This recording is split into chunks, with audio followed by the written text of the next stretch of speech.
بعد تسديد الديون كيف لا أقع في الفخ مرة ثانية؟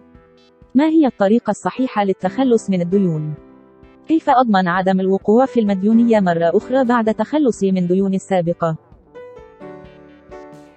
تسديد الديون عملية صعبة، والعواقب غالبا ما تكون سلبية ماليا وحتى صحيا، ومع ذلك هناك وسائل لتجنبها وأيضا للخروج من المديونية المفرطة. هذه الوسائل مذكور منها 7 في الفيديو ما قبل الأخير.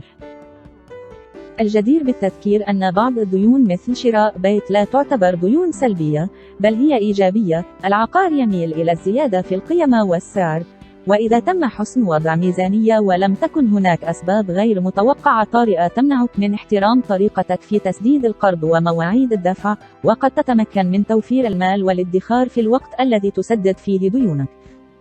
فالديون من أجل الاستثمار عكس الديون الاستهلاكية التي تدل على سوء إدارة الأموال أو ارتفاع قيمة النفقات بالنسبة للمدخول، خاصة إذا كان الراتب أو الدخل الشهري ضعيف أو متوسط. بمجرد سداد ديونك، من الضروري استخدام النصائح التي ذكرها حتى لا تقع مرة أخرى في هذا الفخ، كما أنها تفيدك أيضا إذا كنت لازلت تبحث عن حل للتخلص من قروض لم تسددها بعد. شاهد هذا الفيديو إلى الأخير لتكتشفها كلها لضمان نتيجة إيجابية.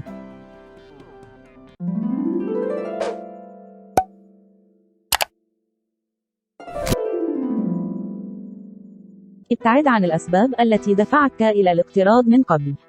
أعد حساباتك واجتهد أكثر، ليس لسداد الديون وفقط، وإنما لتحسين مستوى معيشتك إذا كان دخلك ضعيف، ولما لا لتوفير المال للاستثمار في مشروع من البيت مثلا. تأكد من أن أهدافك تفي بالمعايير ال5 المذكورة في مواضيع سابقة بالتفصيل، من بينها أن يكون الهدف واقعي ويتماشى مع ميزانيتك. في بعض الحالات يكون طلب قرض ضروري بسبب ظرف سلبي غير متوقع كمرض أو فصل من العمل. في هذه الحالة، إذا لم يكن لديك صندوق الطوارئ وكنت مجبرا على الاستلاف، حاول أن تستثمر حتى وإن اضطررت على القيام بتضحيات أكثر. يمكنك الاستثمار في تعلم حرفة تنفعك لرفع مدخولك الشهري على المدى الطويل. اكتشف في هذه القناة قائمة التشغيل لحياة أفضل، السلسلة غنية بمعلومات ونصائح خبراء المالية معروضة بطريقة مبسطة لإفادتك ولو بالتذكير.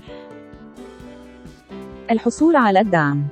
لتجنب الوقوع مرة أخرى في دوامة الديون، من المهم أن تتكلم عن وضعك المالي وحالة المالية المضطربة لزوجتك وحتى أطفالك، للعائلة بصفة عامة. أليست أسرتك أفضل الأشخاص لإعانتك ومساعدتك؟ من خلال معرفة مشاكلك المالية، سيحرصون أكثر على مراقبة سلوكهم المتعلق بنفقاتهم. ستفتخر بهم، وفي نفس الوقت يكون لهم هذا درس مهم.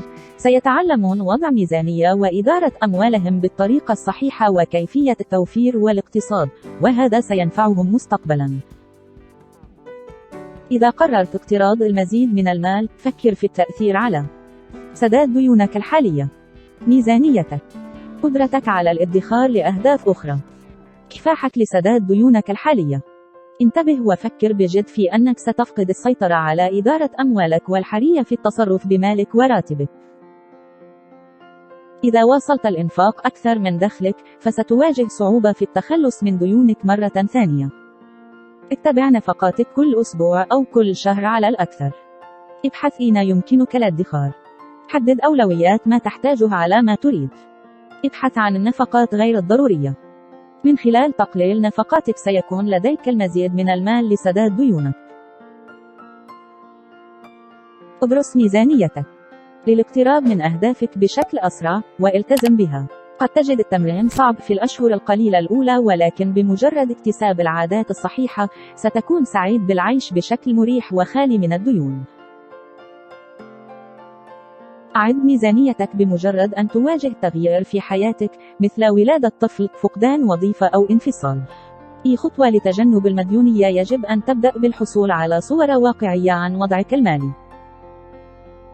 فكر في تقليل النفقات الصغيرة والمتكررة، ولا تنفق أكثر مما تستطيع تحمله إذا كنت تريد نتائج جيدة. مثلا، يمكنك استخدام وسائل النقل العام بدلا من سيارتك ودفع ثمن وقوف السيارات. احضر غذائك إلى العمل وتناول قهوتك في المنزل. فكر إذا كنت فعلا بحاجة إلى ما تريد شراؤه وإذا كنت مجبر على أن يكون جديد. بعد التخلص من الديون مباشرة حدد مبلغ وابدأ بتحويله بشكل منتظم إلى حساب التوفير، يمكنك تغييره في أي وقت. ابدأ بمبلغ صغير وقم بزيادته تدريجيا، وبالتالي تبني وسادة يمكن استخدامها للتعويض أو تحقيق مشاريعك. جرب طريقة 50-30-20 المذكورة في فيديوهات سابقة بالتفصيل وضبطها وفقا لاحتياجاتك. احتفظ بمالك في بيتك أو في البنك ولا تترك في محفظتك إلا مبلغ محدد مناسب لما تريد شراؤه. ومع هذا لا تنسى كتابة ما تنفقه بالتدقيق إذا كنت تريد التأكد من حسن إدارة مالك واحترام ميزانيتك وخطتك لتحقيق مشاريعك المستقبلية. تعلم مقاومة إغراء الشراء الآن والدفع لاحقا، الأمر الذي يغذي الانطباع الخاطئ بأنه لديك الوسائل لشراء كل شيء. تأكد من ضرورة الشراء وأنك لا تستطيع تأجيله أو إلغاؤه، مثل أن تكون في فصل الصيف وثلاجتك لم تعد تصلح. ومن هذا المنبر أذكرك بوضع مشروع إنشاء صندوق الطوارئ.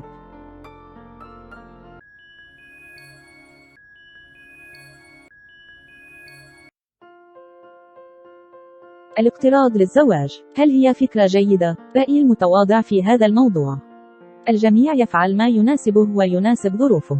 إذا كنت من الذين يتفادون الديون إلى أقصى حد لأنك تختار راحة بالك فهذا جيد، وإذا كانت هناك دفعة مالية صغيرة تسمح لك بإقامة حفل زفاف أحلامك وأنت ضامن إمكانياتك على التسديد في وقت قصير فقد يكون ذلك أفضل من البقاء محبط طوال حياتك. لا تنسى بأخذ بعين الاعتبار المشاريع التي لديك بعد الزواج كطفل ومنزل. قبل اختيار القرض، ننصحك بشدة باستكشاف الخيارات البديلة. قرض الزواج يشجع على إنفاق مبلغ أكبر من المتوقع لهذا الحدث، سواء أحببنا ذلك أم لا، دون وعي. ربما هدية أقاربك وأصدقائك بمناسبة زفافك تكون تمويل هذه الحفلة. تحدث عن هذا مع وسيط تضمن صداقته ووفاءه. ومع ذلك، إذا قررت اختيار قرض، فإننا ننصحك باستخدام الوسائل المذكورة لتسديد الديون والاطلاع على الطرق السبعة المقترحة في فيديو سابق. ما تحتاجه قبل كل شيء هو تنظيم ميزانيتك بشكل جيد.